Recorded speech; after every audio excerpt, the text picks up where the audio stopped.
Let's have a conversation with each other about how you and I can become more generous and loving to others, even if we don't get back huge recognition, praise, financial status gain, whatever. Get nothing back except that true, contented heart feeling of, being more like Jesus, loving others, no matter what.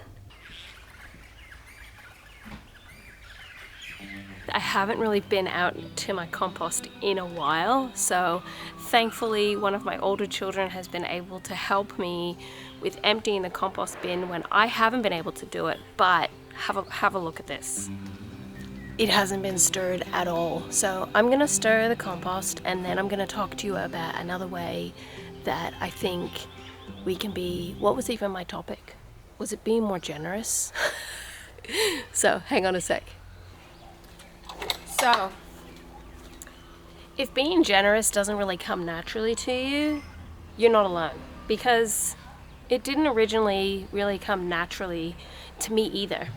I always thought that being generous was only reserved for people that had a lot of money, or less children, or more time than I had. And I always thought maybe one day, if I ever build an empire and I get rich, then I can be generous. But the main thing that started me on my journey to simple living was overwhelm. So I was overwhelmed, and I was struggling, and I was largely on my own. Ben worked pretty brutal shifts. He had horrendous, at times, insomnia. And it was kind of up to me to keep the ship rolling, turning, going. I don't know what I'm talking about. And so simple living began with overwhelm. I was incredibly overwhelmed, struggling. I hadn't really learned how to ask for help. And I had also asked for help and not been given help. And I had been helped as well. But I was struggling for a lot of years. And when I was sort of barely able to keep my head above water, it was survival mode. I'm so grateful in one respect that I became so overwhelmed that I really embraced letting go of clutter. I'm really grateful that I was so overwhelmed that I let go of a lot of heartache. So what, if I could go back, would I have told Katherine? I would have told Katherine that it's okay to have naps. It's okay to have rest days. It's okay to say no. That's really an undervalued skill that a lot of women seem to not have the ability to just say, no, I can't do it. We often feel like when we say no, we have to have this whole big reason, and we can't just say no. But you can say no and still be a nice person. You might have people accusing you of not being nice when you say no, but that may actually be something that they're dealing with, and it's not actually what you're being. So, yeah, the biggest thing I think that grows generosity is gratefulness. So I'm grateful that I survived and that I'm still surviving. I'm grateful that I have a loving husband who works hard for the family, and that I have children that can help me out with things like my compost. Look at that. Slater bugs in the front, they tend to like it there, and tons of worms. But the slater bugs are all kind of disturbed and on the top, and the worms seem to find their way pretty quickly back down to the bottom. That's a big thing that can get in your way from being generous is fear.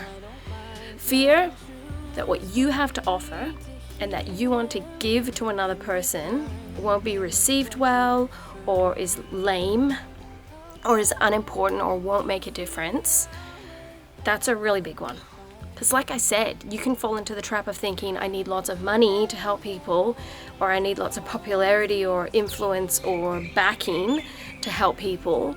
But really, we're just regular people, aren't we? We're just regular people that are outside with our worm farms and being afraid of what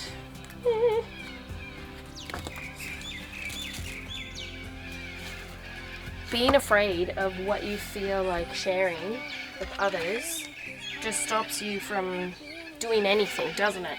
Okay.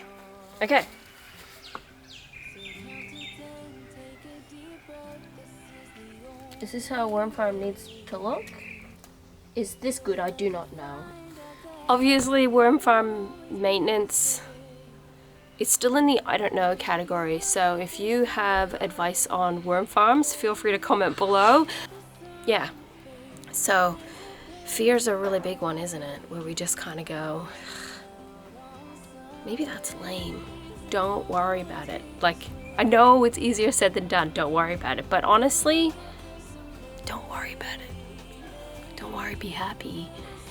Isn't just one of those trendy sayings. It's really true that if we can practice gratitude for the ways in which people have helped us out, or that we're still alive, or that we made it through some really hard trial, and if we can say no to fear and share the things that we feel led to share, you honestly have no idea how it might potentially change another person's life.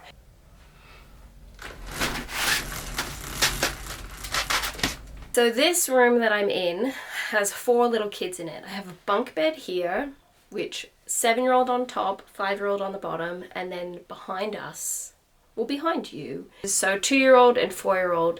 The kids that are in this room primarily look after their room. I've taught my kids how to pack away their own stuff. I'm going to come in here and I'm going to clean up a few things for the kids because they've done a pretty good job. I'll show you what the room looks like right now. The room is very small, but my 5-year-old makes her own bed, and my 7-year-old and keeper of all the treasures makes her own bed. They will help the 4-year-old, but I think maybe the 4-year-old made her bed today, and the 5-year-old's in charge of making the 2-year-old's bed. We want progress, not perfection. So I reckon they do a pretty good job. But we do have clothes and papers and socks and towels. Clearly the towels have just been ditched here. And then we have treasures in a handbag and some shoes and some more shoes and hair ties and dirty socks. So this is basically their room. I'm going to do some cleaning up and then we'll move on to the next thing. We'll just pretend this is like mood lighting for you. So I like just collecting everything in one big pile. This is where definitely 100% simple living, having less stuff, makes your life way easier because you don't have mountains of stuff to clean up. Maybe you're watching this and you are in the trenches and you're struggling and you feel like you do have mountains of stuff to clean up. I can tell you, I was there too. And being there gives me sympathy for people who are not. And it gives me the desire to encourage other people and tell them it is worth it. You are worth it. Your family is worth it. But Rome, come on, finish it for me.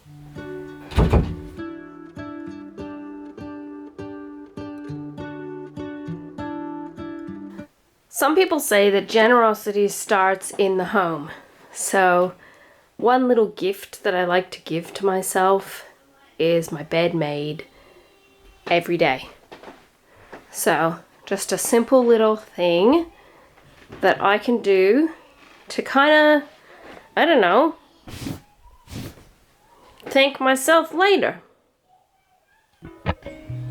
Appalachian sunrise meets my skin. Even with my eyes still closed. One practical way that I try to be generous to people is I will make quilts and I will occasionally give them away to people. So I have a friend who I love very much and I have a quilt that I love very much, but I love my friend more than I love my quilt. So I have freshly washed it and I will dry that and then I will wrap it up like a present. For miles in spring, rainbow trout and a hummingbird wing. Golden, I'll follow only golden. With love and prayers to comfort her during a time in her life where she's been really challenged.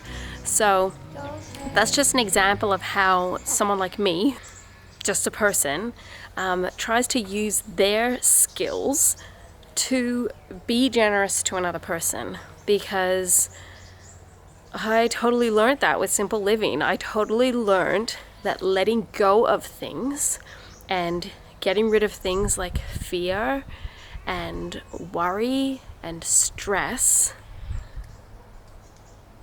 it's all been worth it. It's all been worth it to let go of those insecurities and fears and to grow my generosity muscles. Just makes me want to continue to be more and more generous and kind to people.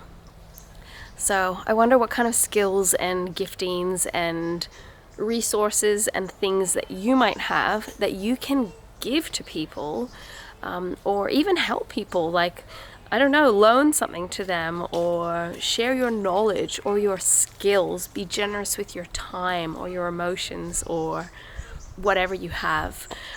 It can seem scary. It's like a big call, but it never really has to be in a big, flamboyant, amazing, huge kind of way.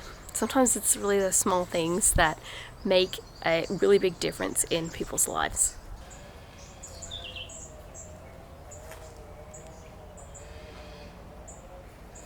The last two things that I want to talk about are rest and how I try to practice generosity when it comes to my husband. With the rest is, for many years, I really resisted actually having time out from my children. I'm home full time with my children. There's 10 of them. We don't have a huge house. And for many years, I never had time out, ever. Usually, because my husband was a shift worker, by Friday, I wasn't very well behaved. And this was also probably during the real shift to living with less and simplifying and the simple living lifestyle that I now live. That's what I have developed and built over the years into my schedule. I have built rest and time out, and I don't prescribe to these fake rules anymore that we have to be really busy and we have to be super productive and we have to get up at 4 or 5 a.m. It's the have to that I have a problem with. We see someone else's YouTube channel or someone else's transformation. We don't see the hard yards they went through to get there. We see the end result, but we don't see the in-between or the before part. So that's really why what you see is what you get. If you came to my house, this is me. This is who I am. And self-acceptance and accepting that the who I am is just fine has really helped open me up to letting go of the fear, the worry, the stress. Take opportunities to be loving and kind towards other people. But it starts in the home. I try very hard to not nag my husband and to not nag my children and to not nag anyone. And being nagged and nagging is not motivating, is it? And one way that really helps me is I will make a list of things that if my husband says to me, is there anything you want me to do? I got my list ready for him.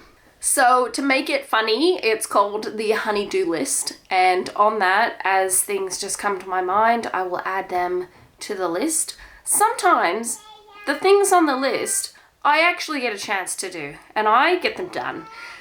But it's still kind of a way for me to like offload the stuff that's in my brain and sort of get it on paper so that it doesn't suddenly spill out of my mouth as soon as my husband comes home to go, can you do this, blah, blah, blah. Like I said, nagging is not very motivating. And I hope that in some way you were encouraged, that if it's letting go of the excess stuff that you have, that you're not using, or if it's practicing not nagging other people, or if it's practicing being more grateful for what you have and the good things that you have in your life, or if it's releasing those feelings of resentment, those toxic relationships, those self-sabotaging thoughts, those negative things, if it's letting them go so that you can live your best life. So yes, I hope you do feel encouraged. Being generous, I believe, is something that every single person should be. And I don't think it's easy, but I do think it's worth it. I hope that if you enjoyed my video, you will give it a thumbs up and that you will comment below with the different ways that the wonderful person that you are is generous.